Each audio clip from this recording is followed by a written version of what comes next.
There's a revolution taking place. 厕所革命, a toilet revolution. So, let's take a look at the history of the toilet in China leading up to today's toilet revolution. The earliest toilet in history dates back to a village in Xi'an some 5,000 years ago, when toilets were just large holes or pits in the ground, often next to a pigsty. When these holes were full, they would be covered over. Now, the danger of using these early toilets was very real, as Emperor Zhou of the Spring and Autumn period found out firsthand in 581 BC, when he went to the toilet, lost his footing, fell in and drowned. But during the pre-Qin period and throughout the Han Dynasty, the Hun, or pigsty toilet, took shape and evolved. The toilet itself was a raised platform above pigs, so you go to the toilet and all the would drop down and be naturally disposed of. Furthermore, you didn't need to waste any water. It did smell a bit though.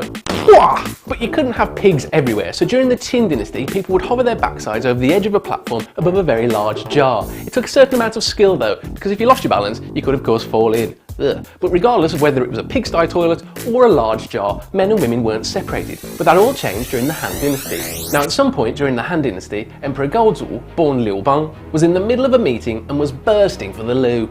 But he didn't want to waste any time or risk falling into a toilet. So instead, he asked another official to hand over his hat. And so he did. And then, well, let's just say, the hat was never worn again. But Liu Bang's method of relieving himself into a smaller item provided inspiration for the next revolutionary step in toilet development, as the pigsty toilets became smaller, thus making them safer, while the addition of partitioning walls provided privacy and windows ventilation. Meanwhile, later emperors would use jade urns in the shape of tigers held by attendants, rather than just using someone else's hat. And in the tomb of Han Emperor Liang in Henan province, the world's earliest example of a sit-down decorated flushing toilet was installed. Now, in order to tackle the bad smells that resulted from these toilets, during the Western Jin Dynasty, it's believed that members of the royal family would stuff dried juju or red dates up their nose to prevent them from breathing in any smelly smells whilst visiting the toilet. Moving forward to the Tang Dynasty, as toilets became ever more enclosed, a simple tile was placed in front of the hole to prevent the dreaded splashback.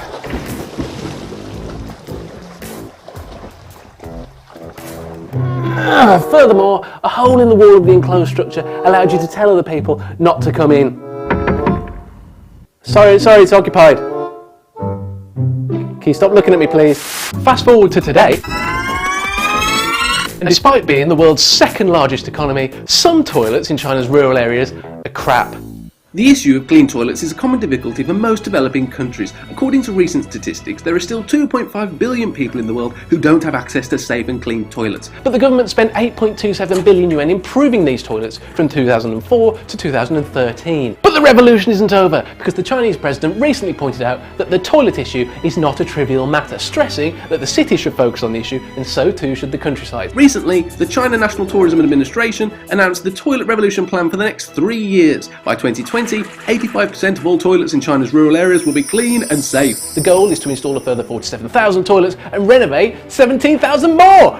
Welcome to the revolution!